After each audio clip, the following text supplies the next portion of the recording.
யாம் தர்பாரிலே முன்னெடுத்து வந்திருக்கும் பொழுது எம்மை பற்றி யார் என்று புரிந்தாய்? என்னமோ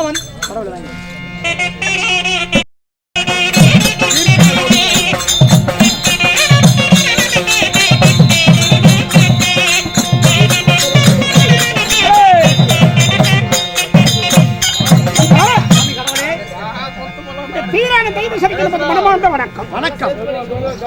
ஆனா பிறந்த அப்பமார்கள், பெண்ணாக பிறந்த நமது தாய்மார்கள், இன்னும் சிறியவர்கள்,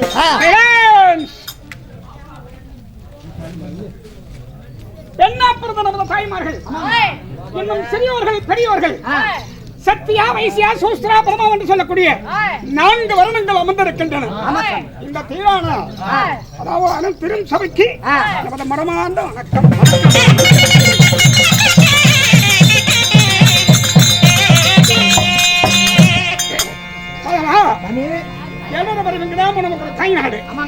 அப்படிப்பட்ட தாய்நாட்டில் அக்காலத்தில் ஏற்பட்ட வதிஷ்ட மகாமுனருடைய யாகத்திலையும் கற்புக்கு அரிசி வயிற்றுல பிறந்த அருந்ததி மக்கள் என்று சொல்லக்கூடியவர்கள் 1000 மணிகளும் சேர்ந்து இந்த அகிலாண்டு கோடி பிரம்மாண்ட நாயகியாக 1000 கண் படித்த அதாவது மாரியம்மனுடைய பண்டிகையை முன்னிட்டு இப்படி தீப ஒளியும் தெய்வீக சபை அமர வைத்து வீட்டுக்கு 10,000 20,000 செலவுகள் செய்து பரம்பரார் உத்தார் சொந்த பந்தமாக குழந்தைகள் சிறப்பத்தனையும் செஞ்சு நம்ம கூத்தாடிக்கு நம்ம ஒரு சுத்தாரம் எடுத்து கொண்டு வந்து 35,000 சம்பளத்தை கொடுத்து நாடகத்தை ஜலேந்திர சூர சம்பாரம் என்னும் நாடகத்தை அதாவது மாயனுக்கு எப்படி துளசி மாலை போடுகிறார்கள் என்று ஒரு நாடகத்தை ஒரு புலம் செய்திருக்கிறார்.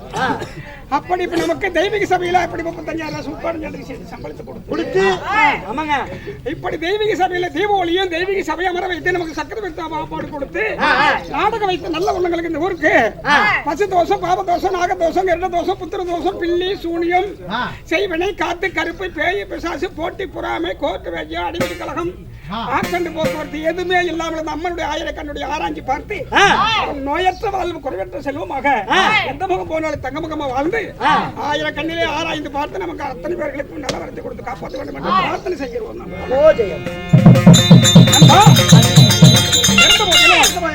இன்று சிவபுராணத்திலே ஒரு மகனாகிய கலேந்திரா சூரசம்பாரம் என்ற நாடகத்தை நிலைநாட்டு வந்தபடியால் இந்த தெய்வீக சபையிலே நான் வந்தபடியால் உன்னுடைய சமாஜம் என்னுடைய சமாச்சாரம் உனக்கு தெரியலாம்.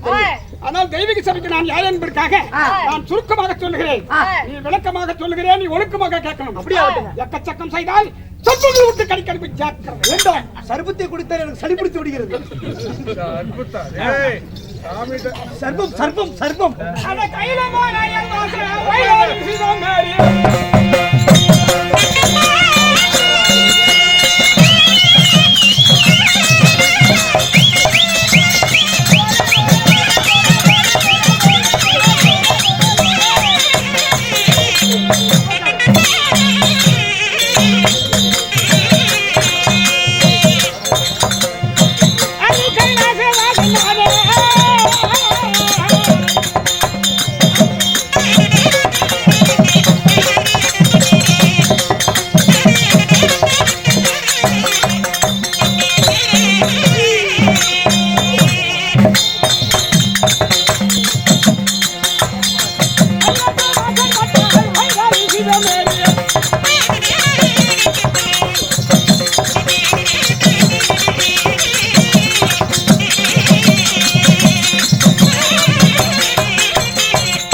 இப்பொழுது புரிந்தாயா என்று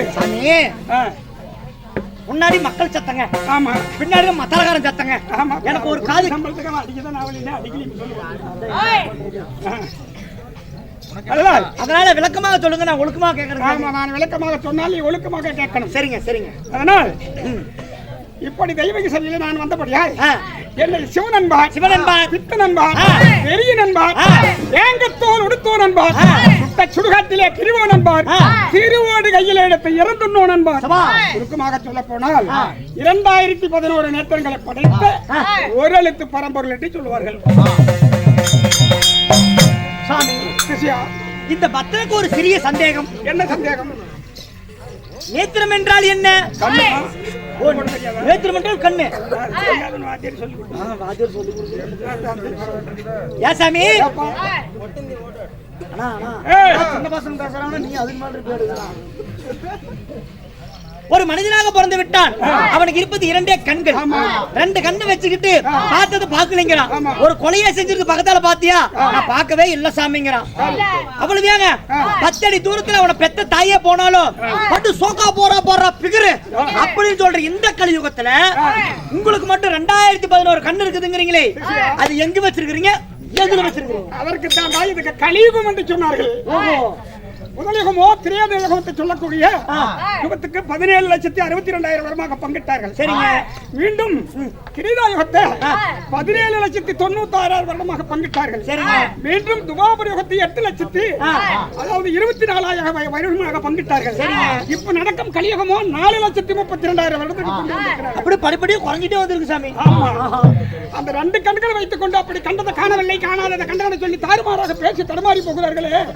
இன்னும் அப்படி 2011 நேரத்தில் அவரிடத்தில் இருந்தால் உலகம் தாங்குமா? தாங்கவே தாங்காது. அதனால 2 கண்ணை வச்சுட்டு நாங்களே இவ்வளவு பெத்தலாட்டம் பண்ணும்போது சாமி கடவுள் நீங்க அதுக்கு கலியுகத்திற்கு தான் என்ன செய்தார் தெரியுமா? என்ன செய்தார்? பாவம், புண்ணியம், அதாவது நீதி, நேர்மை, ஈவரக்கம், தயவதாட்சணை இதெல்லாம் சகலத்தையும் அதாவது பாவத்தை எல்லாம் செய்துவிட்டு அந்த பாவங்கள் எல்லாம் கொண்டு போய் கடலே விழுகிறது. இந்த மண்ணிலே பட்ட தண்ணீர் மழை பெய்ந்தால் அடித்து கடலுக்கு போகுதில்லை. ஆனால் கண்டதை காணவில்லை, கண்டதை காணவில்லை சொல்லி ஆறுமாறாக பேசி அதாவது கோர்ட்ல கூட கூண்டுல போய் கூட பொய் சொல்லிடுறாங்க. அப்படி சொல்லி அதான் வயதை வளர்த்து அத்தனை பொய்யும் பொருட்டு பேசி இந்த பூமியை தாங்க முடியாதான் ஒரு நாள் சுனாமியாக கூட புறப்பட்டு இந்த பாவம் எல்லாம் கடல்ல உழுவ கடலே ஒரு நாளைக்கு கொந்தளிப்பாக்குது. அப்படி இருக்கு இங்க 2011 மக்களுக்கு கொடுத்தால் பூமி தாங்காது. அதனால அந்த 2 கண்களை வைத்து எனக்கு ஒரு சந்தேகம், உங்களுக்கு மட்டும் எப்படி 2011 இருக்கிறது, எங்க இருக்கிறது, என்ன சமாச்சாரம்?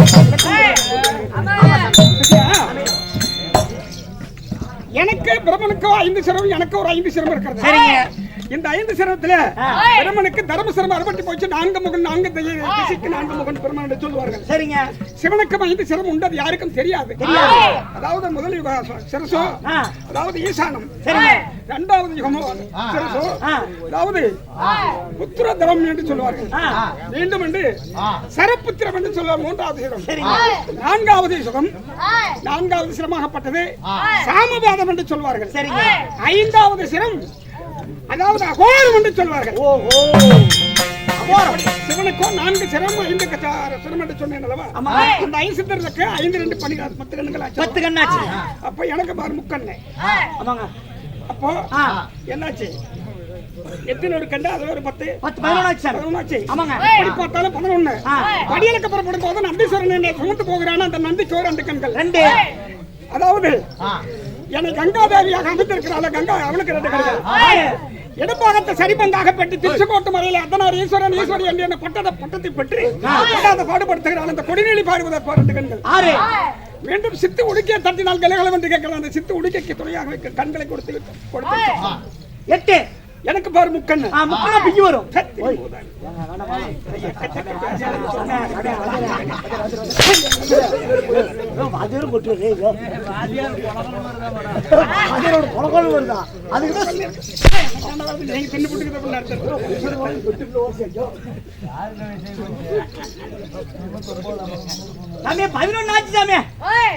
அதனால் மீண்டும் எவ்வளவு இருக்கிறது? 2000 கந்துகாரம் கொடுத்து 2000 சரிங்க.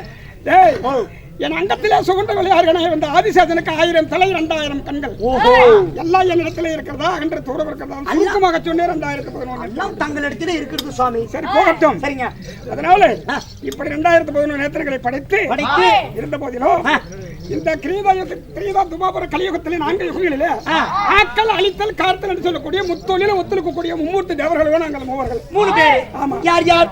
அதாவது பிரம்மன், சிவன், பிரம்மா, விஷ்ணு என்று சொல்வார்கள். சரிங்க. அதனால பிரம்மனுக்கு ஆணுக்கு பெண்ணு, பெண்ணுக்கு ஆணாக படைக்கப்பட்ட தொழில் பிரம்மதேவனுக்கு. அவன் படைத்தாலும் மட்டும் போராது, அதுக்கு உயிர் கொடுத்து உணவளிக்கும் பொறுப்பு நமக்கு. எனக்கு சிவபெருமானுக்கு. உங்களுக்கு 2 வேலை. ஆமா. சரிங்க. அவன் படைக்கிறான், நான் படியிலிருந்து உயிர் கொடுக்கிறேன். இப்படி போய்கொண்டே இருந்த உலகம் தாங்குமா? தாங்கவே தாங்காது. அதனால அதை அழிக்கவே அரி என்று சொல்லக்கூடிய மாயவன் மகாவிஷ்ணு அழிக்க பிறந்ததால அவனுக்கு அரி என்று ஒரு பெயரை கொடுத்தார். மும்மூர்த்தி தேவர்கள் 3 பேர்கள் இருந்தாலும் இதுல யாரு முதல் தெய்வம் சொன்னால் தெரியும். சுருக்கமாக சொல்லி வருகிறேன்.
படிக்கும் தொழில் ஒன்றுதான். சரிங்க. மாயவனுக்கு அழைக்கும் தொழில் ஒன்றுதான். நான் வந்தவுடன் உனக்கு எப்படி உங்களுக்கு 5 பேருக்கு சாப்பாடு கடையில் கொடுத்தாங்க. அருமையா இருந்துச்சுங்க. அப்படி சாப்பிடல வெடி ஆடுவியா? ஆட முடியாதுங்க. அது போல அவனுக்கு படிக்கும் தொழில் மாயவனுக்கு அழிக்கும் தொழில். நான் வந்த உடனே நீ சாப்பிட்ட மாதிரி ஆமாங்க மக்களுக்கெல்லாம் படி அளந்து உயிர் கொடுத்து உணவளிக்கப்படியால் நான் தான் பாமதத்தை உலகத்தில் முதல் தெய்வம் சிவபெருமான். ஆமா. சரிங்க போகட்டும். சரிங்க. உலக மக்களுக்கு பரியாக்கப்பட வேண்டும். நான் இன்னும் பாலா போன பரமன் வள்ளி என்று ரிப்போர்ட் சொன்னேன். சரிங்க சரிங்க. உடனே சென்று என்னுடைய ஆயிரம் கலாபங்களை அழைத்து படியெடுக்க புறப்படுகிறேன். தர்ம சங்கடமாகிவிட்டது. சாமி தர்ம சங்கடம் இல்ல சாமி. நாராயணா என்றால் அதில் ஏதோ ஒரு அர்த்தம் இருக்கும். ஏதோ கலகம் இல்லை என்று கலகம். அந்த நாரத பிரமன் இன்றைக்கு இங்க வந்து கலகத்தை துவக்கம். சரி பார்க்கலாம். பார்க்கலாமாங்க? போலாங்க. ஓ புறப்படு போகட்டும்.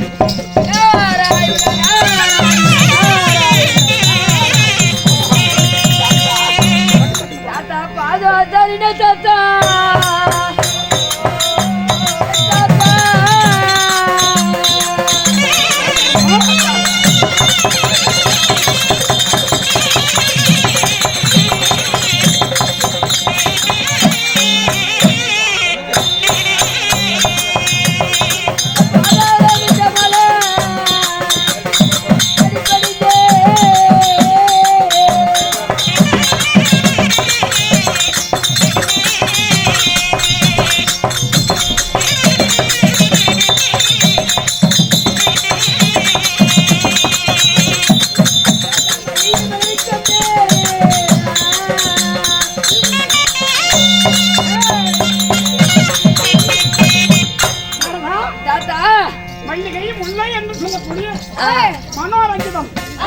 என்று சொல்லக்கூடிய 72 ஜாதி மலர்களை அழைத்துக் கொண்டு இந்த சிவபெருமானை போற்றியபடியால்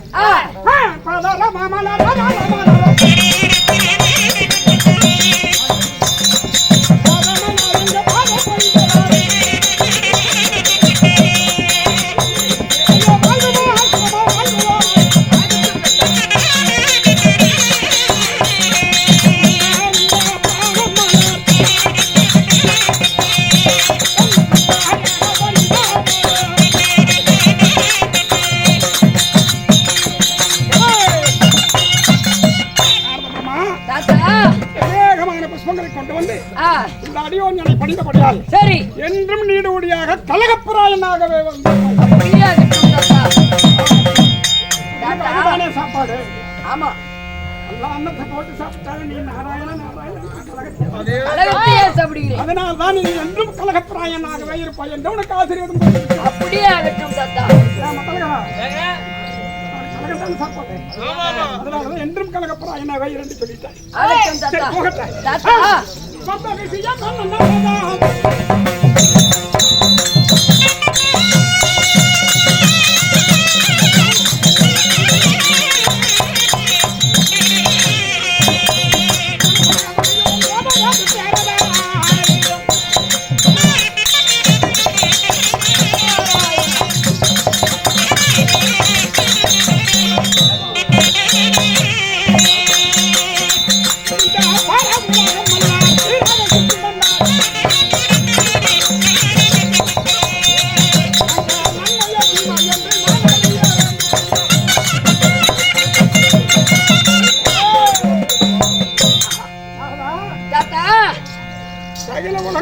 சுற்றி வந்து பார்த்து விட்டாய்.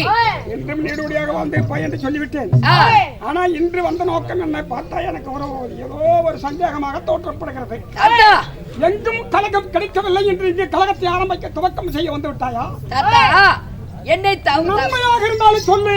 உண்மையாக சக்தி ஆராய்ந்து சித்தனை பார்த்து தெரிஞ்சு சொல்லு. கலகத்தை கலகமெல்லாம் ஒன்றுமில்லை தாத்தா. ஏற்கனவே அவனுக்கு 2 பேருக்கு நீ அந்த ஒரு சொந்த ஞானப்பழத்தை கொண்டு வந்து ஞானப்பழத்தை ஒரு குடும்பம் பண்ணி எங்க குடும்பத்தை இன்னைக்கு காலை பிரிச்சுட்டேன். ஆமா இன்னைக்கு ஏதாவது பேசுகிறது வந்துட போறேன். 10 விளக்கம் சொல்லு தாத்தா. நான் வந்த காரணம் கலகமெல்லாம் ஒன்றுமில்லை.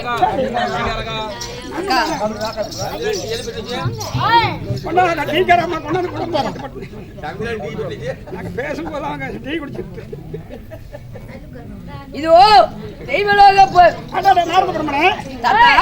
திருலோகம் எல்லாம் சுற்றி வந்து கொண்டிருக்கும் பொழுது திருலோகம் எல்லாம் சுற்றி கொண்டிருக்க வந்திருக்கும் பொழுது அப்படி என்னப்பா அதிசயத்தை கண்டார் தாத்தா? தேவேந்திர மன்னனாகப்பட்டவரோ சீனாக இருந்தால் நன்மையாக இருந்தாலும் சொல்ல தீமையாக சற்று யோசனை பண்ணி புரிகிறேன் தாத்தா. இதோ அதெல்லாம் தோப்பு வரியில எப்படி பேசுவாங்க கொஞ்சம் கம்மி இருக்கு. தெய்வலோகம் பொன்னுலோகம் அமர ஒண்ணு வந்தாலும் தோக்கமெல்லாம் தெரிஞ்சு போயிடும். சரி, ஆயிடுச்சுமா. தாத்தா, தெய்வலோகம் பொன்னுலோகம் அமராவதி ஆண்டு வரக்கூடிய ஆமா தேவேந்திர மன்னனாகப்பட்டவரோ சரி என்னுடைய பாதத்தை தான் அந்த மும்மூர்த்தி தேவர்கள் பணிய வேண்டும். நான் ஒரு பொழுதும் மும்மூர்த்தி தேவர்கள் பாதத்தை பணிய மாட்டேன் என்று உங்களை தேடி வந்து கொண்டிருக்கிறார் தேவேந்திர மன்னன். அப்படி அப்படி அப்படி சொல்லலாம்.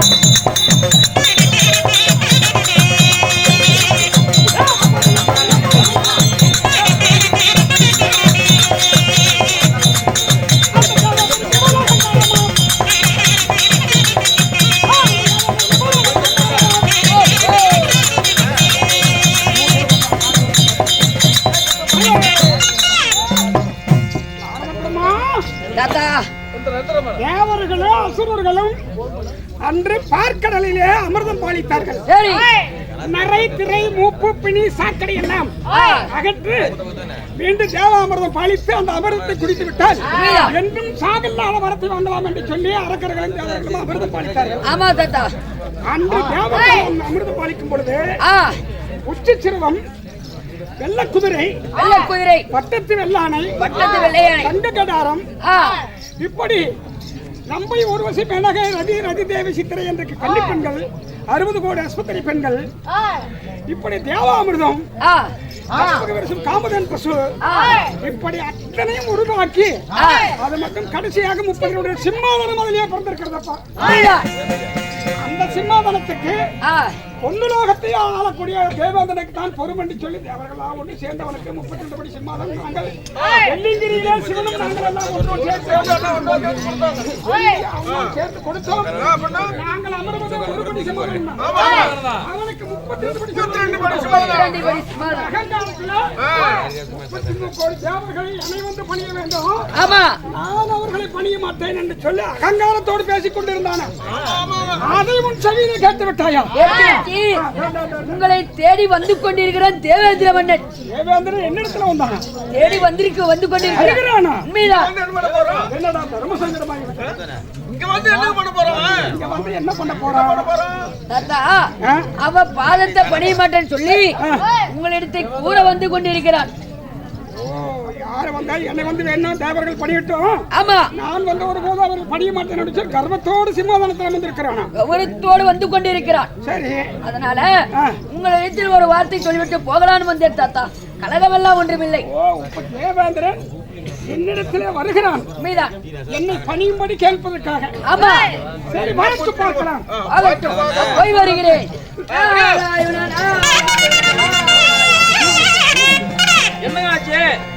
என்னங்காச்சு தேவர்களும் அசுராதி கூட்டம் நரத்திர மூப்பு பணி சக்கடை என்றெல்லாம் அகன்று தேவாமிர்தம் பாலித்து அதை குடித்தால் என்றும் சாவில்லாத சிரஞ்சீவியாக வாழலாம் என்று சொல்லி அவர்கள் அமிர்தம் பாலித்தார்கள். சரிங்க. எப்படி எப்படி அரபிக்கடலை ஒரு தயிர் சட்டியாகவும் மகேந்திரமலையை ஒரு மத்தாகவும் அந்த சந்திரனை இளவாலாகவும் ஆதிசேஷனை அணைக்கயிறாகவும் தேவர் ஒரு பக்கமும் அசுராதி கூட்டங்கள் ஒரு பக்கம் என்று தேவரும் அமிர்தம் பிறந்தது. தேவாமிர்தம் கடைஞ்சாங்க. சரி, அப்ப கடைஞ்ச உடனே முதல் கடையும் போது யார் பிறந்தார்? யாரு முதல் கடையும் பொழுது மூதாவி பிறந்தாள். மூதேவி பிறந்தாள். அந்த மத கவடத்தை கள்ளங்கவடம் இல்லாத. சரிங்க. அவங்களுக்கு 3 பேருக்கு ஒரு பேர் எப்படி கொடுத்தாங்க? மூதேவி. பிறந்ததுனால முதல் பிறந்ததுனால மூதேவின்னு கொடுத்தாங்க. சரிங்க. மருந்து வருவாள் ஒருத்தி, மருந்தினால வருவது ஒருத்தி, அதாவது மருந்தினால வருவது கஷ்டப்படுத்தி என்று சொல்லி பாரு. 3 பேருக்கு 3 பேர். இதுக்கு என்னங்க வழக்கம்? மக்களே இப்ப வாத்தியார் சொன்னதை கேட்டீங்களா? யாருமே கேட்டிருக்க மாட்டீங்க. மருந்து வருவாள் ஒருத்தி என்றால் கலைவாணி சரஸ்வதி என்று சொல்லக்கூடிய நமக்கும் இந்த கலை அமர்ந்திருக்கக்கூடிய கலைவாணி நாவல் அமர்ந்திருக்கக்கூடிய கலைவாணி ஆகப்பட்டவள் படிக்க இன்னும் படித்துக் கொண்டே வருகிறாள். அவர்தான் அதான் வருந்த வருவாள் ஒருத்தி. வருவாள் ஒருத்தி. சரிங்க. வருந்தினாலும் வருகாமல் இருப்பது கஷ்டம் ஒருத்தி. அது யாருங்க? மகாலட்சுமி சொல்லுவாங்க. மகாலட்சுமி கொஞ்சம் செல்வத்தை கொடுத்தா அவன் தான் போட்டு தண்ணி போட்டு எவ்வளவு காசு கொடுத்தா பணம் இருக்கு. உங்களை மாதிரி சாமி சாமி வெத்தா பேர் சொல்லுங்க. அதான் அவளுக்கு எத்தனை செல்வம் இருந்தாலும் எனக்கு என்ன கூட என்ன கொடுத்தாலும் அவன் கொடுக்க போறது இல்லை. உங்களுக்கு ஒரு நல்ல நேரம் வந்து உட்கார்ந்த மக்கள் தான் அவன் செல்வம் கொடுப்பாங்க. அதுதான் வருந்தினாலும் வருவது கஷ்டமா இருக்கு. அதாவது வருந்தாத வருவது யாரு யாரு வருந்தினாலும் சாப்பிட்டு அப்ப நிம்மதியா தூங்குறாங்க பாத்தியா, கூப்பிடாமலே வந்துருது. அதுதான் வருந்தாமலே வருவது ஒரு தூக்கம். சரி சரிங்க. இந்த 3 பேருக்கு ஒரு படத்தை அவங்க 3 பேருமே அதே அமரத்தில் பிறந்தாங்க. ஆமா. சரி இப்ப யாரும் நம்மளை தேடி வராங்க? அப்படியெல்லாம் அவங்களுக்கு எல்லாம் தேவர்கள் எல்லாம் பிறந்து அவனுக்கு சிம்மாதானம் கொடுத்தோம், உச்சசிரி பட்டத்தில் எல்லாமே கொடுத்தோம், நல்ல போய் அந்த தங்க கடாரத்தையும் கொடுத்து தேவேந்திரனுக்கு 30 வழி சிம்மாதானத்தை கொடுத்தோம். அதுல உட்கார்ந்துகிட்டு நாங்கெல்லாம் தேவரெல்லாம் வந்து அவனை பண்ணிக்கணுமா, நாங்க போய் அவனை பண்ணினா அவன் வந்து உங்ககிட்ட அப்பேற்பட்ட ராவணேஸ்வரனை வந்து மண்ணை திருட்டு போயிட்டான். இப்ப யாருமே உங்ககிட்ட வந்து வாழாட்டுறதுக்கு பாட்டெல்லாம் யாருதான் வர்றாங்க பார்த்து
வெகு தூரம் பார், அதுவும் மலை தெரிகிறது. அங்கே மலை தெரியவில்லை, மதுரையில் கோயில் தெரிகிறது. இதோ வெள்ளங்கிரி மலை.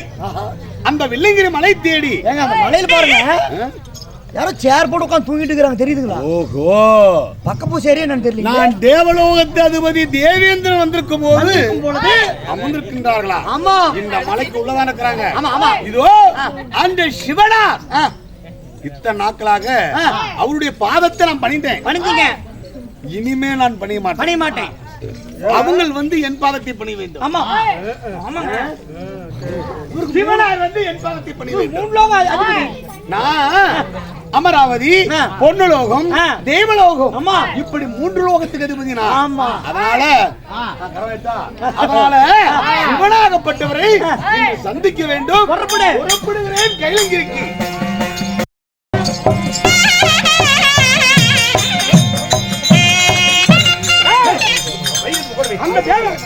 சொல்லுங்க. அந்த பாவையானவன் என்னை வந்து பாதத்தை பணிய வேண்டும் என்று சொல்லி வருகிறான் என்று சொல்கிறார். ஆமாங்க. இப்பொழுது நான் ஒரு சன்னியாசி போல் உருவத்தை மாற்றி நிற்கிறேன். நீங்க சன்னியாசியா வர்றீங்களா? ஆமா, சன்னியாசியாக உருவத்தை மாறி நிற்கிறேன்.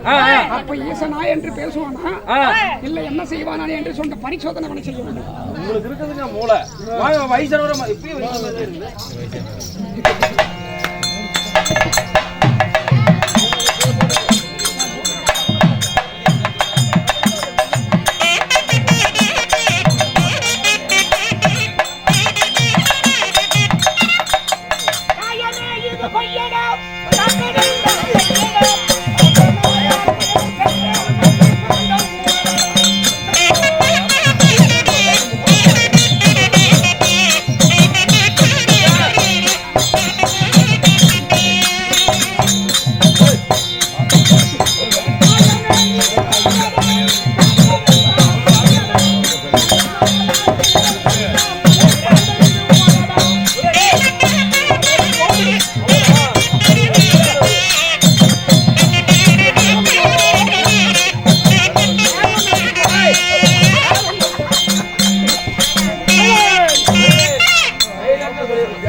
சேர் கூட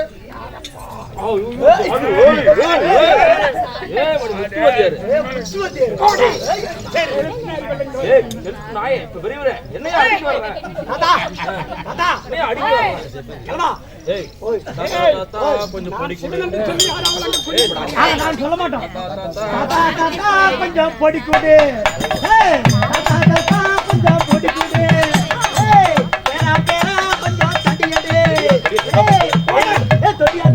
கொஞ்சம் போவாங்க கோடி குட்டி வெட்டா தொட்டி ஒங்கி தூசா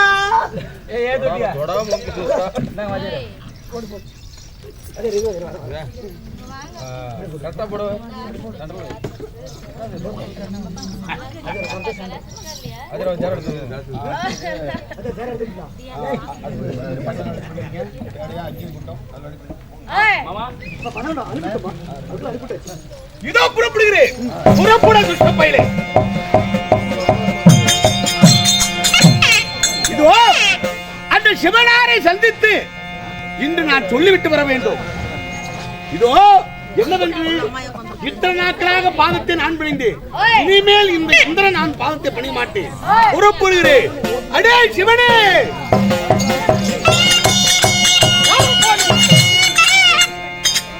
இதோ நான் தேவலோகத்து அனுமதி தேவீந்திர பகவான். நீ யார்? பேச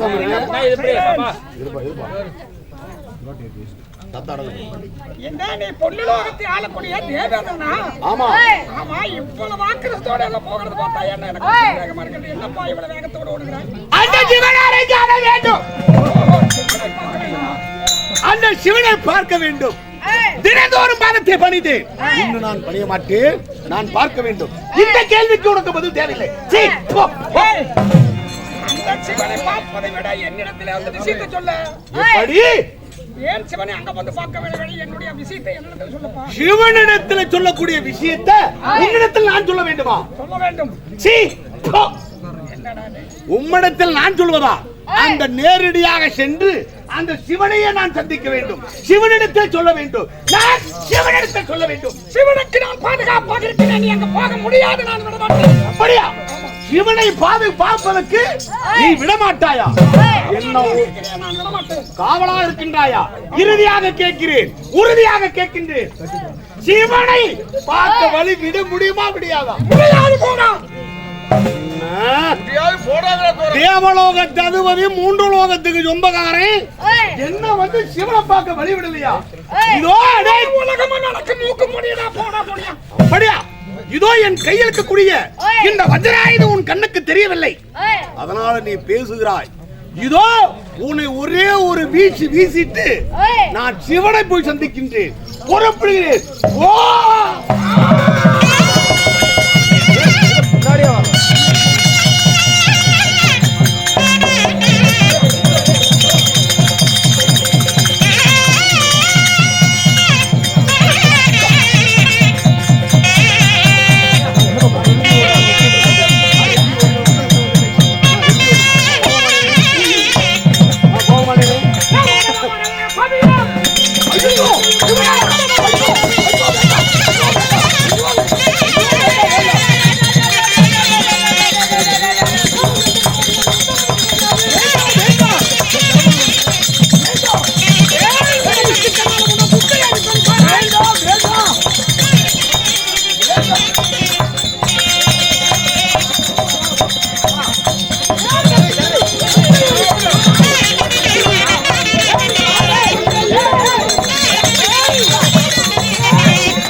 பொறுக்கவில்லை.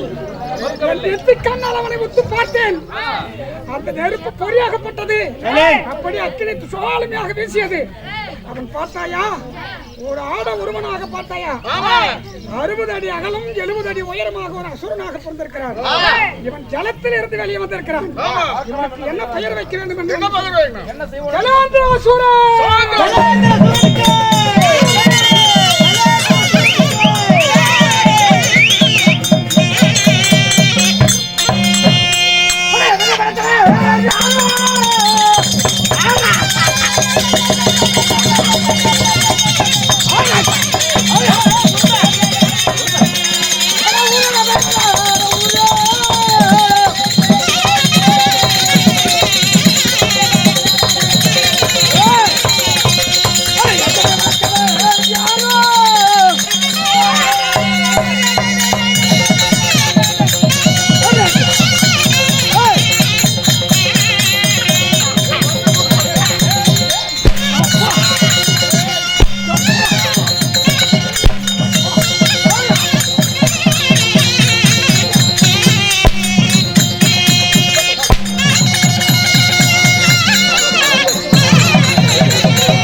ஒரே ஒரு ஆள் தான் இருக்கிறான். அவ மட்டும் இந்த பேண்ட கழட்டா 4 அடி நறுக்குறாங்க வச்சிருக்கேன். கூட்டிட்டு வா, கூட்டிட்டு வாடா. ஏய் ஏய் பிக்குமணி சே தங்காமணி, ஏய் வாடா பார்க்கலாம். டேய் பேண்ட கட்டி போட்டு வாடா. என் மச்சாங்க அவன் யாரு சர்வசாதாரண ஆளு கிடையாது. எனக்கு ஒண்ணுன்னா அவன் தான் என்ன காப்பாத்துறாரு. அவன் நம்ம அடிப்பாங்க. ஏய் ஏய் அடிப்பாங்க வேக காப்பாத்து.